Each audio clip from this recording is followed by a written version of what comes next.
Welcome back to another episode of the Evercast, your one-stop shop for anything Evermore.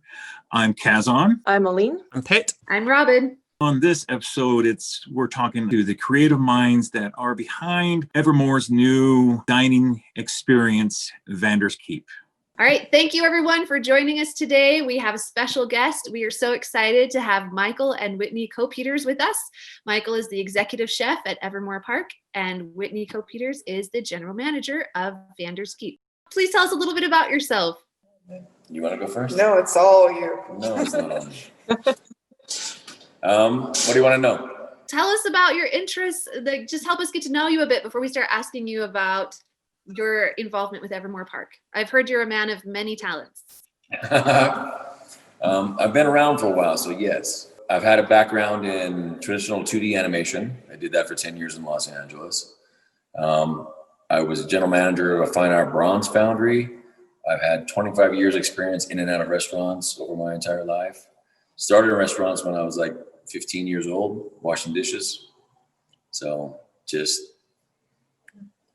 karate acquiring, instructor. yeah. So I had my own karate studio for a while. I actually have 3 black belts in different styles. Wow. That's awesome. I'm going to have to ask you about foundry stuff later. I'm an amateur foundryist. Oh, nice. He knows it all, so. Not really. Random well of information. Wow. All right. Can you tell us, Michael, a little bit about your culinary background? Well, like I said, I started at actually a Magaby's restaurant when I was 15, washing dishes. That lasted about 3 months. And then the grill cook went to Colorado to pick up a package and got arrested with that package coming back. And so they needed somebody to fill in. So they grabbed me off a dishes and threw me on the grill, and I did okay. At 15. Yeah, at 15. Wow. So Jeff Gason, who was the executive chef at Magaby's at the time, kind of took me under his wing, and he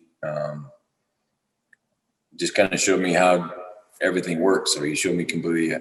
At that time, Magaby's was truly like a from scratch restaurant. Okay, so we made our own pasta, we made our own breads, we cut our own steaks. We had halibut and salmon flown in fresh every Monday, and literally like 6 foot halibut that we would put on the table and cut into steaks and everything like that. I learned how to make soups and sauces, and really that was my education. So I'm not a pedigree chef by any means. I'm by all means a hands-on, sweat in the shop, learning from other masters, their craft. But because my artistic background, I have a tenacity for that, I guess, or a hunger for that I like it, right? So for me, cooking is just another palette, whether it's sculpting in clay or painting in oils or drawing in animation. Food's just one more art form. My background's really varied. As it pertains to food, I've been in the industry for almost 15 years now, on and off. Never my intention to go into food at all. I drug her along. Well, there's also that. I had always loved really high-end culinary cooking and had loved learning about that. And at one point, I got introduced to bartending, and that was like the end-all be-all for me as far as cooking goes, or creation for menus go. But outside of that, she's actually a really good writer. Oh. What do you write? All sorts of stuff right now. It's been kind of a whirlwind. I've been working on children's books currently. So my background, before this, I took a hiatus in my 20s, and so did 10 years as a 2D animator in Los Angeles, drawing 2D animation. So if you've ever seen the movie Swan Princess, that was my first movie. So I did John Bob Puffin and Speed in that movie. Oh, that's fun. So we actually have our own LLC that's a production company like that called Moonquake Studios that we're working on children's stories in the hopes of like expanding that into animated shorts and possibly movies later. But I love that. That's wonderful. All right, Aline, we're going to shoot it over to you for your next question. Sure. So tell us about Vanders Keep. What's the concept? What's it going to be like? What will people be experiencing? Okay, so Vanders Keep is very much an extension of Evermore, but at the same time, it's an introduction to Evermore. So Evermore is pretty much like Hogwarts meets Lord of the Rings, Game of Thrones, throwing a little Skyrim, all that, you know. And as much as you want to be involved or play in that game, you're welcome to in Evermore. So Vanders Keep is very much that same kind of thing. So it's aesthetic wise, it's very much like a Viking lodge hall, dining hall. And the menu we've gone with, my traditional background is in classical French cuisine. Ooh, So, nice.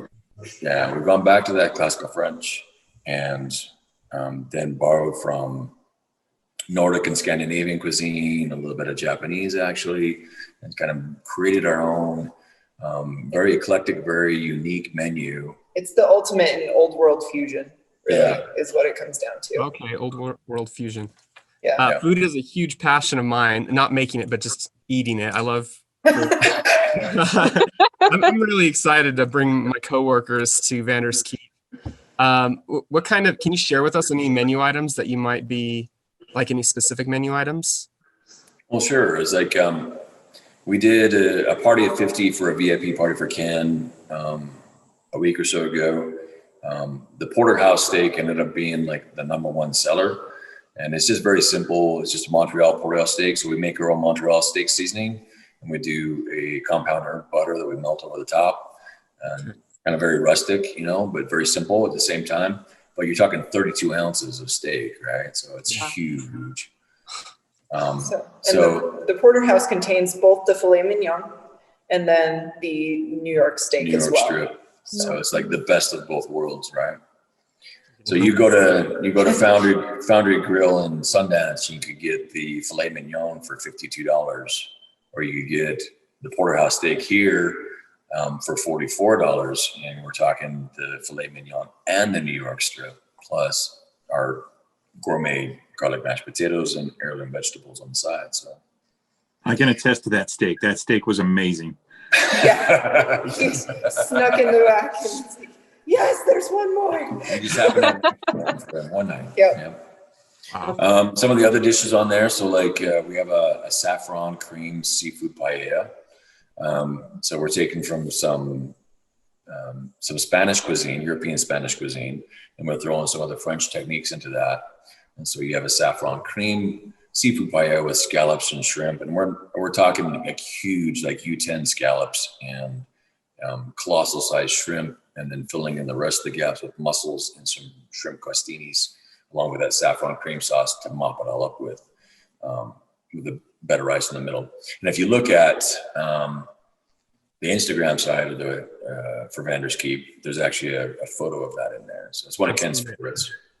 Looks great. Holy I saw cow. that. Will the menu change with Evermore seasons?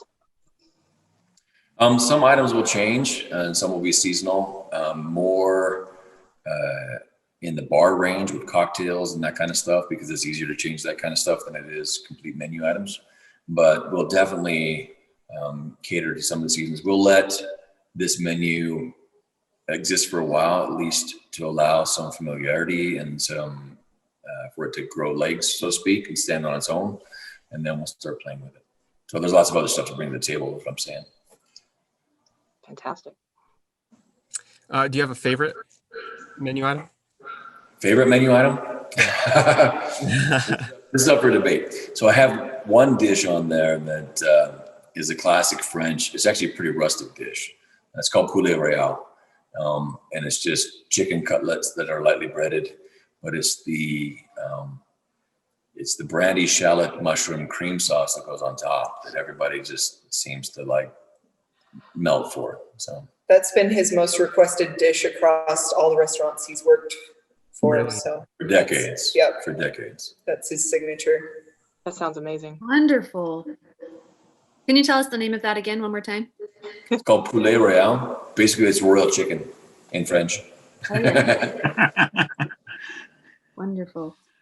What was your thought process on creating the menu and why some of the items didn't make it?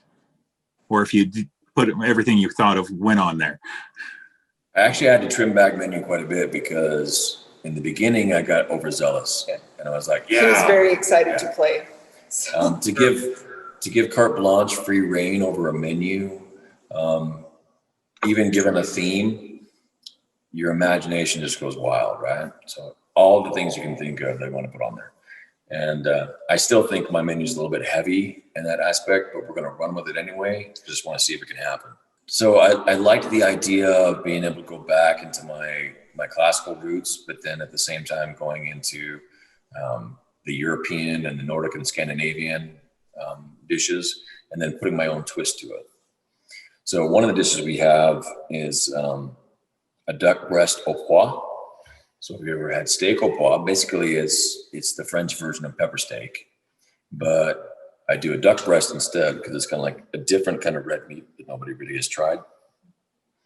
And is perfect served like in a nice rare to medium rare, and then sliced medallion style. But the steak au pois sauce, I've like done my own twist with a little bit of bourbon to it and a little bit of cayenne pepper sauce. We used to have a Cajun Creole restaurant, so I like that influence. And so I like to put a little spice, a little heat to things, and just kind of twist people's taste buds just a little bit. Look forward to trying all of these. Yeah, exactly. We're all taking notes. So this is a really new kind of ever this part of the restaurant being part of a place like Evermore, which is unique. What are you looking forward to most about this aspect of running a restaurant that's part of, or at least adjacent to, this Evermore? I love Evermore in and of itself, but I like that Vanders can kind of stand on its own. And so even if you're not a huge fan of Evermore and that whole scene and that whole theme, that you could still come to Vanders Keep and have an experience you've never had before. Vanders has kind of turned into the toe dip for Evermore, is what basically it's turning into. Is anybody who's never been to the park at least gets to kind of see the experience and get to be a part of that. So. And arouse some curiosity. Yeah. That's a gateway. I love that. Can we expect to see any influences of Evermore in the actual restaurant? Like, is there immersive experiences or role playing? Tell us a little bit about what people can expect. Just in the theme itself, kind of brings them into the Evermore experience. We have been talking with the creative team about having various either employees as actors or actors as employees in various different locales that blend into the experience and the environment. So it won't seem like a performance per se, but there could be periodic episodes of in-park experience happening within Vanders that would then create more curiosity for what's going on in there versus out here. So, like having pirates at your bar, or having the bards come in and do a music theme or something like that? Yeah, so we have a stage for live music, so definitely they could take that performance, especially if they're coming in and they're performing that night in park anyway, so why not warm up on Vander's stage, right? Well, and a lot of the mentality behind it is bringing these characters in as naturally as possible. Like, this is somewhere that they would want to come and eat, so let's have them come in and eat. And you get to actually sit down with them and have a conversation and that kind of mentality. And not all of it will be scripted. Some of it could be, ad lib as they're interacting with patrons and helping them to feel involved in the situation, but without bringing patrons necessarily center stage, but allowing them to kind of like view the experience and be part of that environment, much like Evermore is. Like Evermore is kind of like a play, right? Yeah. But you get to kind of come in and you can participate to whatever level you want to participate in, whether that's in costume or interacting with the various characters or actors that are in scene within Evermore. Same thing with Vanders. I think that's going to be huge because I have a lot of friends that, I've told about Evermore and they like the concept, but dipping their toe, as you said, is kind of hard for them to do. But coming to a restaurant, that's easy. We got to eat. Yeah, So, exactly. Come to Vanders, we have food. Yep. Yeah. And That's try a something good- new. Try something Yeah. new. I love that. Michael, what are going to be the hours of operation of Vanders Keep? So starting out, we're going to be like 11 to 10 Monday through Thursday, and then like 11 to 11 on Friday and Saturday. Depending on business, we might extend those hours a little bit. I know that a lot of park patrons were hoping to have us be like an end-all location at the end of the park. But for us, hours-wise, that puts us... it puts us into the realm of being a bar versus a restaurant, which Utah laws being what they are, which are super fun. It's... Yeah, DABC for Utah is not great. Yeah. They're okay. Yeah. so we'll just have to go to Denny's.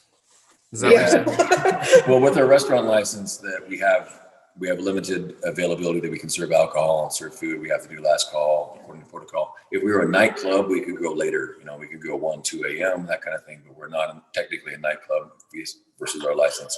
So what we encourage park patrons to do is come and dine before they either do the park or do the park and then dine with us and have us be the end cap for them. And I think it could all fit that way. Yeah. So, yeah.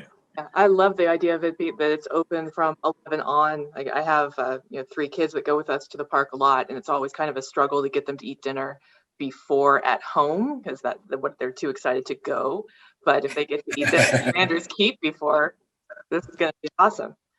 yeah, and we'll have a kids menu for them too, because the way having raised 3 kids, I know how picky they are. So we'll do some simpler dishes that appeal to their undeveloped palates at the time. And keep them placated. Yeah. You just completely anticipated my next question. So in addition to kid options, I know we have people who are vegetarian, gluten-free. There's going to be things for everyone, I'm guessing. Yes, so we'll have options available for everybody, whether they're gluten-free or vegan or vegetarian or whatever. And we can modify some dishes to a certain extent to accommodate some of those dietary needs. As a chef, though, I have to say, and she's nudging me because she doesn't want me to be Easy, Gordon Ramsay. Yes. Okay, so as a chef with 25 years experience and opening many restaurants and given my background, I'm going to make a public announcement to patrons, right? So if you're a customer coming to a restaurant and a chef has designed a menu, okay, and you've never tasted it before, it's a first-time experience, don't alter it. It's a slap in the face to alter a chef's menu. Try it once. Yeah, try it once. Just try it the way chef intended it to be. And if you have absolute like dietary needs, as allergies or whatever, we'll accommodate that. But the patron I hate the most is the one that comes in and says, "Oh, I'd like this, but not that. And can you substitute this and give me that?" I might come out with a fine. You designed it to fill a specific vision that you had. Right, exactly. It destroys it. Well, it's if you were to go to a new location, you wouldn't say, "Oh, I like the mountains, but I like them on that side," and I like Could you move the water? The ocean needs to be on that side. Right. You know, it's go for the experience. Yeah, the new. just come and experience it, and then don't be one of those people. So that's all I say. That's fair. All right. Well, I'm allergic to shellfish, so I will not ask you to take all the shellfish out of the paella. I will not be that person.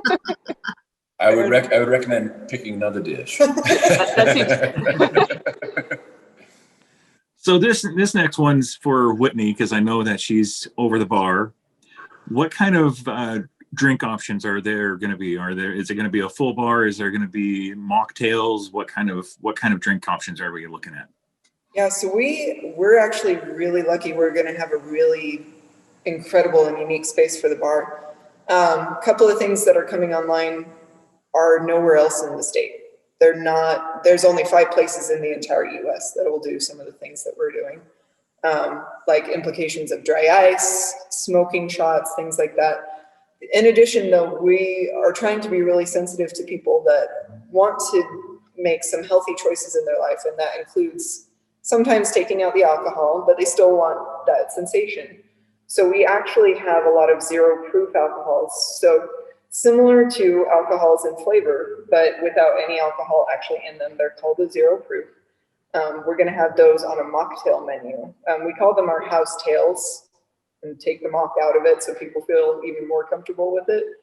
So like we have a gin fizzy. It's with a non-alcoholic gin.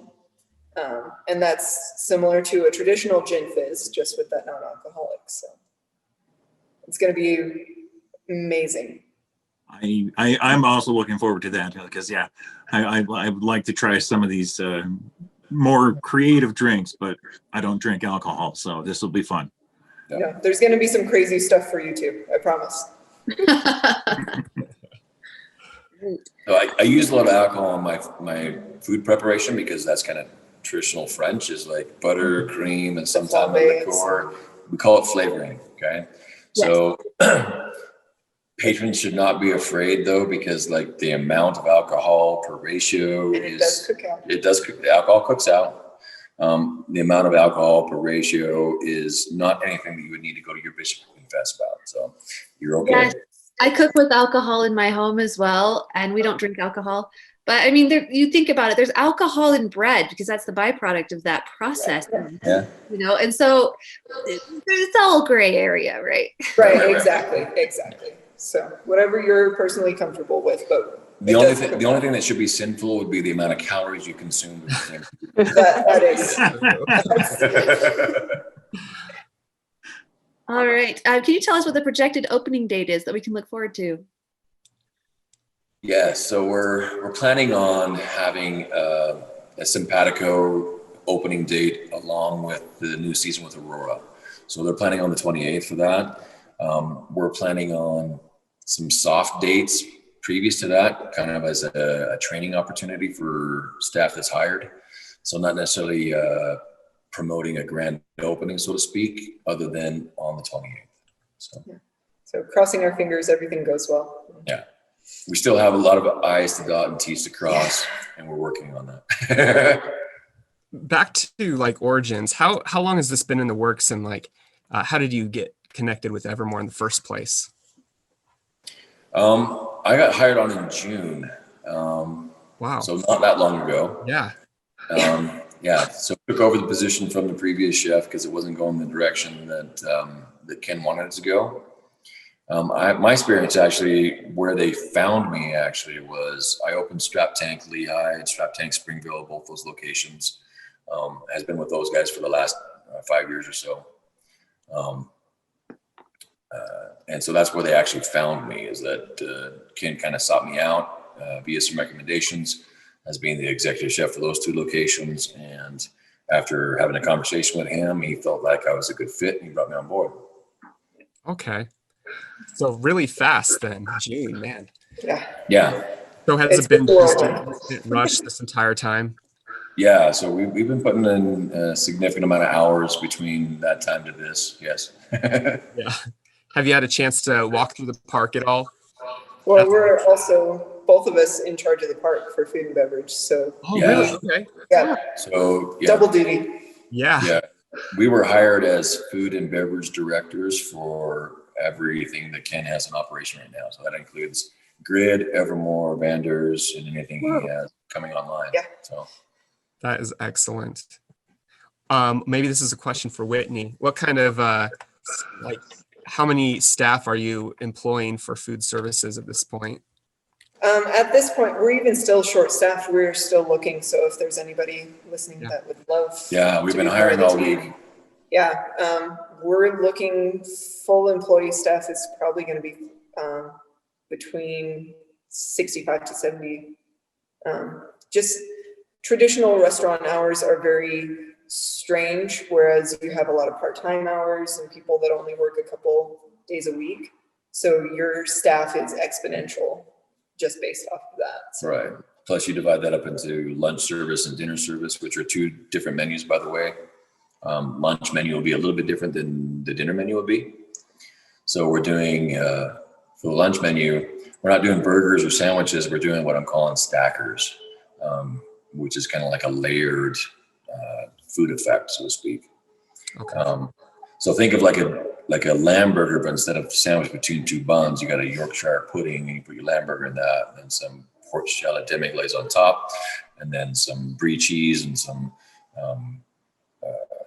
caramelized onions, and then a portobello mushroom, and then all that skewered on a. That sounds amazing. Yeah. That's fantastic. So yeah, between kitchen, front of house, and back of house, we're probably like 60, 65 employees. Okay. And that's just for Vanders Keep. Yes. Yes. Okay. For the actual park, we currently are around that 50 mark. But we do have other locations that are going to be coming online in the next couple of seasons at Evermore. So that's going to change things quite a bit. Yeah. So within park, we have the Copper Confection coming online, which will be confectionary with the fresh made donuts and soft serve ice cream, fresh made candies, and all that kind of stuff. So very much the sweet shop. And then as we're getting ready to remodel the slanting shanty will be like fish and chips and that kind of thing with this locale. With of course our own unique twist on that kind of stuff. But so those next two locations coming on board in park. Wonderful.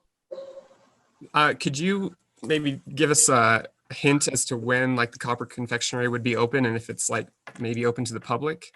We're probably looking at either Mythos or Pyra, opening with those two. So Yeah. we hope to be open sooner. We always hope for the sooner rather than the later. So Right. We'll see what actually happens. We'll get Vanders open first, and then yeah. One thing at a time.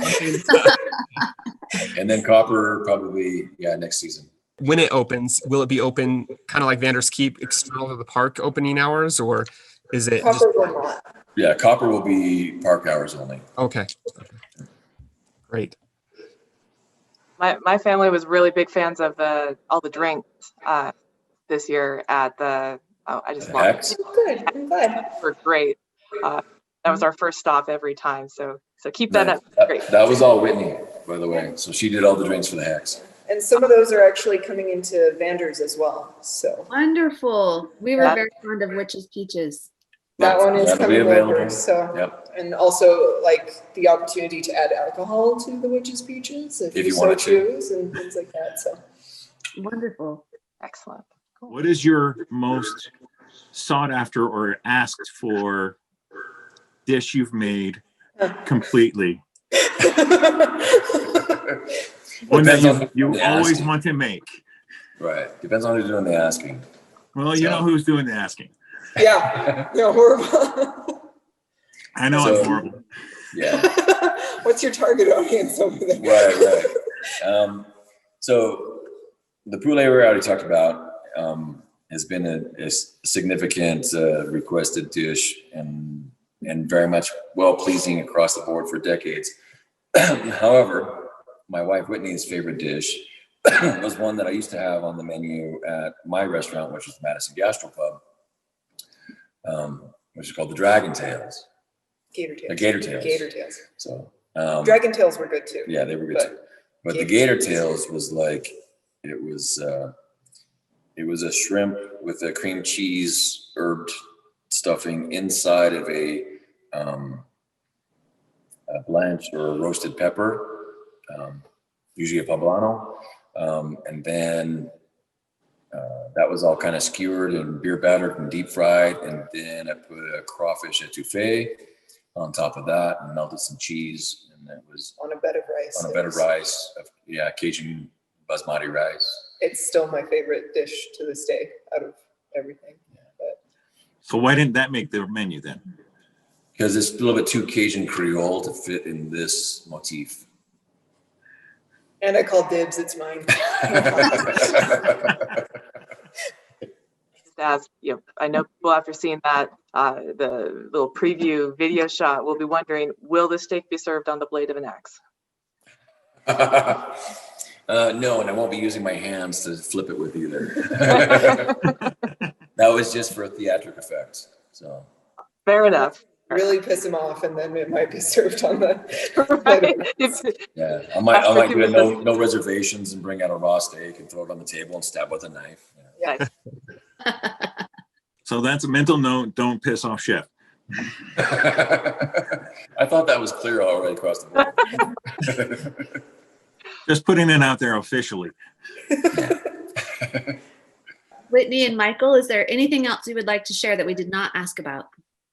One thing I will give everybody a heads up on, sometimes the park does get rather busy. Just keep that in mind with your plans, as reservations are not open yet.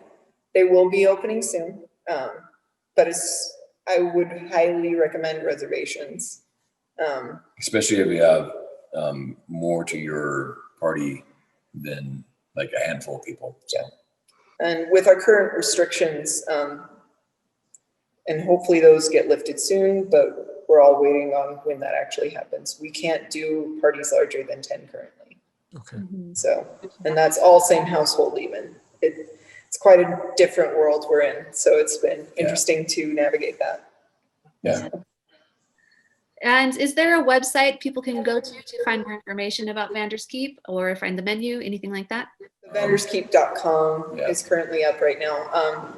There are some things that aren't on there yet. They are coming down the pipeline because we really wanted to kind of keep everything hush hush and kind of keep some of the magic hidden before. So yeah, Great.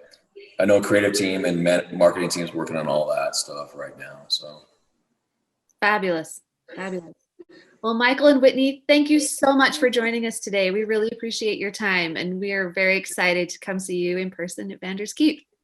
thank you. can't wait to have you guys in here.